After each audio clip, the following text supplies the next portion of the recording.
जय श्री राधे दोस्तों। मैं स्वाति एस्ट्रोलॉजर आपका अपने यूट्यूब चैनल एस्ट्रोलॉजी नॉलेज पे स्वागत करती हूँ। दोस्तों, आज का टॉपिक हमारा मेष लगन के बारे में आपको बताने वाली हूँ। और ये बुक जो है मेरे पास है भृगु संहिता फलित प्रकाशन। ये बहुत ही अच्छी बुक है। जो भी बेसिक पढ़ रहे हैं, अगर एस्ट्रोलॉजी में स्टार्ट किया है या इंटरेस्ट रखते हैं, तो बहुत शानदार किताब है। अगर आप परचेस कर सकते हैं तो ठीक, वरना मैं आपके लिए इस बुक की पूरी सीरीज़ लेकर आ रही हूँ। आप मेरे चैनल को सब्सक्राइब कर लीजिए, लाइक कर लीजिए और प्लीज़ कमेंट में राधे राधे लिखिए, या फिर आपका जो भी क्वेश्चन है आप वो लिख सकते हैं। तो चलिए, मैं वीडियो को ज़्यादा लंबा न खींचते हुए सीधे टॉपिक पे आती हूँ कि किताब के अंदर क्या लिखा हुआ है और किस तरह से ये हमें समझाती है मेष लगन के बारे में। देखिए, मेष लगन के बारे में यहाँ पे डिटेल में लिखा हुआ है थोड़ा सा। मेष लगन में जन्म लेने वाला जातक दुबले पतले शरीर का होता है। मतलब कि इसकी पर्सनालिटी जो होती है ना, बहुत ज़्यादा आपको हेल्दी नहीं दिखेगा कि बहुत मोटा इंसान है, नॉर्मल होगा। ये बातें करने का इन्हें शौक हो सकता है, जैसा कि इसमें लिखा है कि अधिक बोलने वाला होगा, उग्र स्वभाव वाला होगा।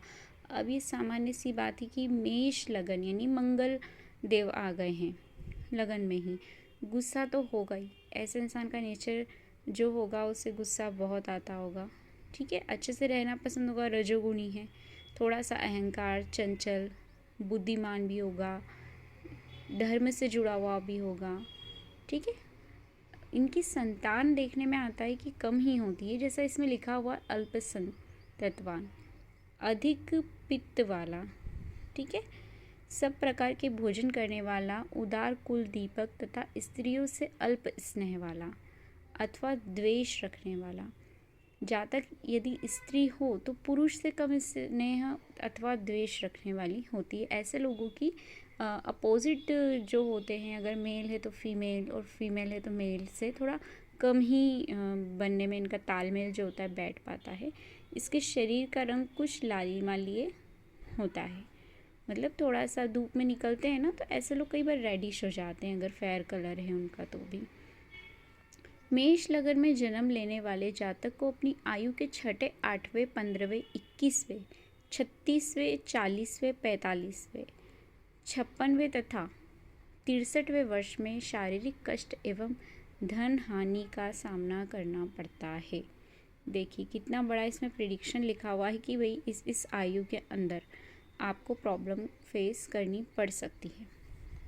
मेष लगन में जन्म लेने वाले जातक को अपनी आयु के 16वें, 20वें, 28वें, 34वें, 31वें, 48वें तथा 91वें वर्ष में धन की प्राप्ति, वाहन सुख, भाग्य वृद्धि आदि विविध प्रकार के लाभ एवं आनंद प्राप्त होते। देखिए अब इसमें आपको कितना सारा, इतनी सी उन्होंने एक छोटे से पैराग्राफ में आपको कितना कुछ समझा दिया है और कितना कुछ आपको प्रेडिक्ट करना बता दिया है।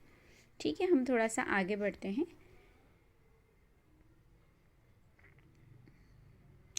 इसमें लिखा हुआ है, वो समझा रहे हैं हमें कि यह बात पहले बताई जा चुकी है कि प्रत्येक व्यक्ति के जीवन पर नवग्रहों का प्रभाव मुख्यतः दो प्रकार से पड़ता है। पहला, ग्रहों की जन्म कालीन स्थिति के अनुसार, ग्रहों की दैनिक गोचर गति के अनुसार। ठीक है, मतलब उस वक्त जब हमने जन्म लिया, हमारे ग्रहों की सिचुएशन क्या होगी, और राइट नाउ मतलब आज ग्रह किस स्थिति में है गोचर के दौरान, उस पर भी बहुत कुछ निर्भर करता है। हमारा आज के बारे में जो हमारे ग्रह चल रहे हैं, वो हमारे जीवन काल के आज के वर्तमान के बारे में बताते हैं।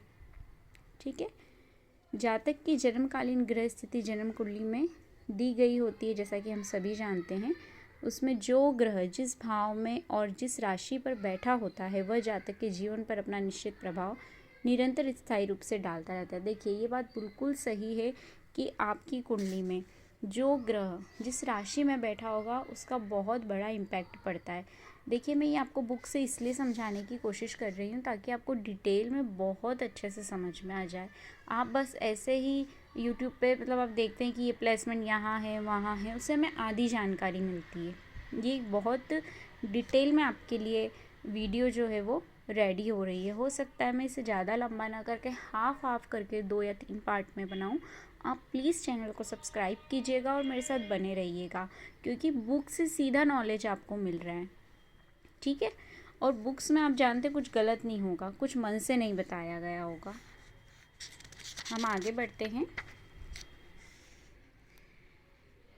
इसमें लिखा है दैनिक गोचर गति के अनुसार विभिन्न ग्रहों की जो स्थिति होती है उसकी जानकारी पंचांग द्वारा दी जा सकती है। ग्रहों की दैनिक गोचर गति के संबंध में या तो किसी ज्योतिष से पूछ लेना चाहिए अथवा स्वयं ही उसे मालूम करने का तरीका सीख लेना चाहिए। इस संबंध में पुस्तक के पहले प्रकरण में विस्तार पूर्वक लिखा जा चुका है। देखिए, जब आप ये बुक परचेस करेंगे ना, और अगर आप स्टार्टिंग से इसे पढ़ेंगे तो आप डेफिनेटली, मैं ये गारंटी लेती हूँ, आप एक बेसिक एस्ट्रोलॉजी सीख जाएंगे। अगर आपको एस्ट्रोलॉजी का थोड़ा भी नॉलेज है तो आप ग्रहों के बारे में, हाउस के बारे में जानते होंगे कि फर्स्ट हाउस कौन सा है, सेकंड हाउस कौन सा है। ठीक है, देखिए यहाँ पे दिया हुआ है मेष लग्न का फर्स्ट हाउस है ये। ठीक है, और सूर्य लगन जो है इसका बना है। देखिए, सूर्य बैठा है लगन के अंदर। क्या लिखते हैं कि जिस जातक का जन्म मेष लगन में हुआ हो और जन्म कुंडली के प्रथम सूर्य की स्थिति हो उसे सूर्य का फलादेश नीचे लिखे अनुसार समझना चाहिए।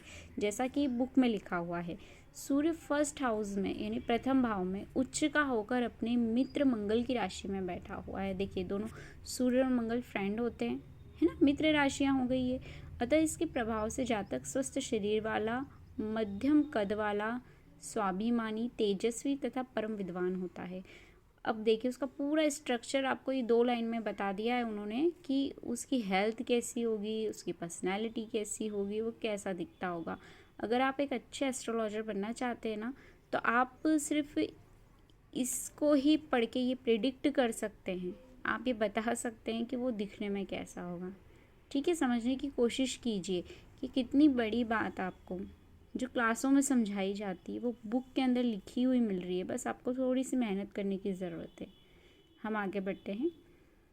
उसकी वाणी प्रभावशाली होगी जिसे दूसरे लोग बड़े ध्यान और आदर के साथ सुना करेंगे।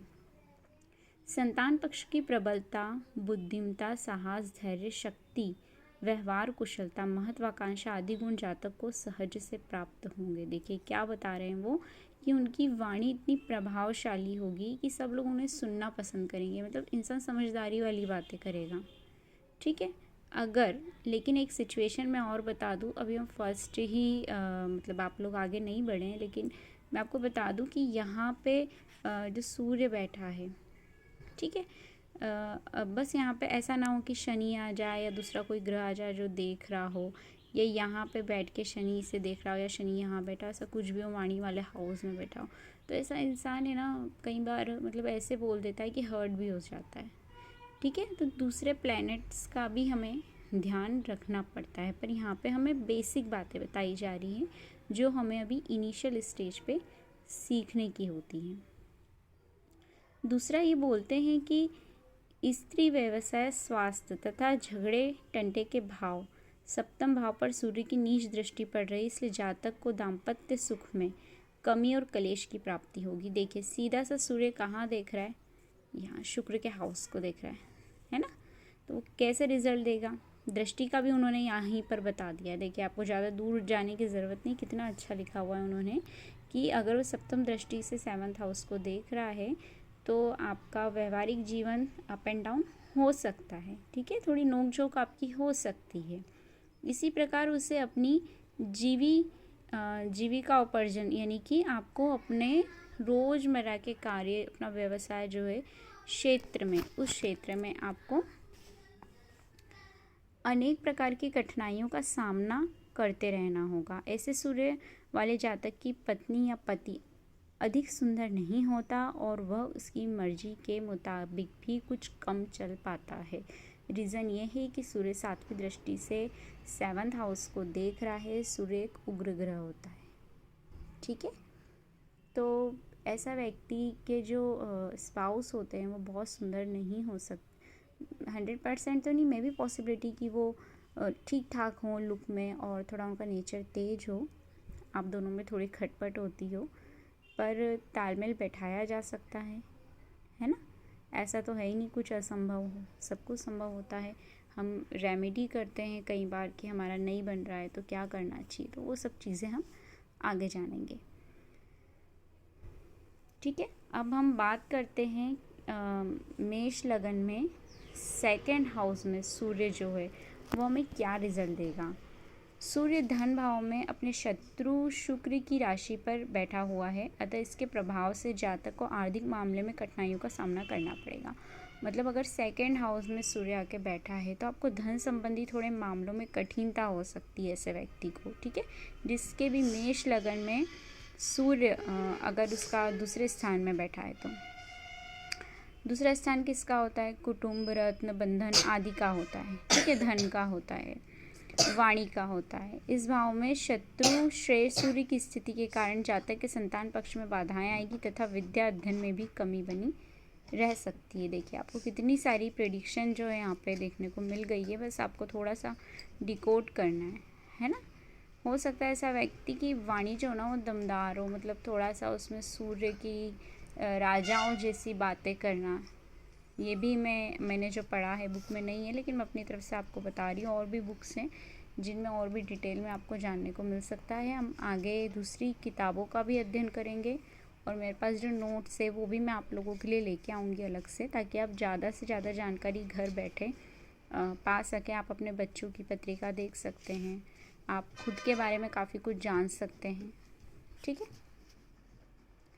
द्वितीय भावस्थ वृष राशि का सूर्य अपनी पूर्ण दृष्टि से आयु, मृत्यु तथा पुरातत्व के अष्टम भाव को अपने मित्र मंगल की वृश्चिक राशि में देख रहा है। इसलिए जातक दीर्घायु होगा तथा उसे अपने बुद्धि बल से गड़ा हुआ धन अथवा आकस्मिक धन अर्थ प्राप्ति का लाभ भी होगा। ऐसे जातक के ऊपर अपने कुटुंब का प्रभाव भी कुछ न कुछ बना रहेगा। मतलब उन्हें अपनी फैमिली की तरफ से ब्लेसिंग्स मिलती रहती है। धन कमाने के लिए बुद्धि बल का विशेष प्रयोग करने पर भी उसका अधिक संचय नहीं हो पाएगा। मतलब वो अपना धन जो है ज़्यादा इकट्ठा करके नहीं रख सकते हैं, ऐसा ये इस प्रेडिक्शन में कह रहे हैं।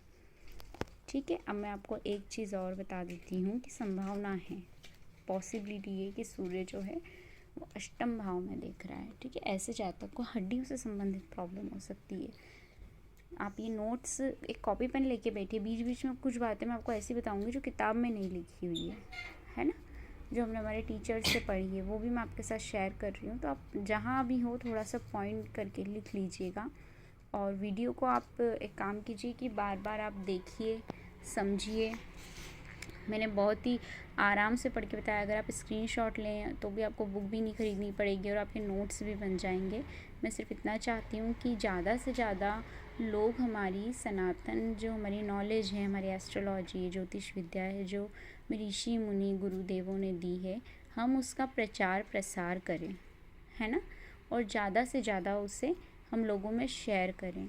तो आपसे मेरी हाथ जोड़ के यही प्रार्थना है कि आप प्लीज़ मेरे वीडियो को ना लाइक, शेयर, सब्सक्राइब कर दीजिए। कमेंट बॉक्स में आपकी जो भी क्वेश्चन है आप वो लिख सकते हैं, ताकि मैं अगला वीडियो उस पर लेके आऊँ।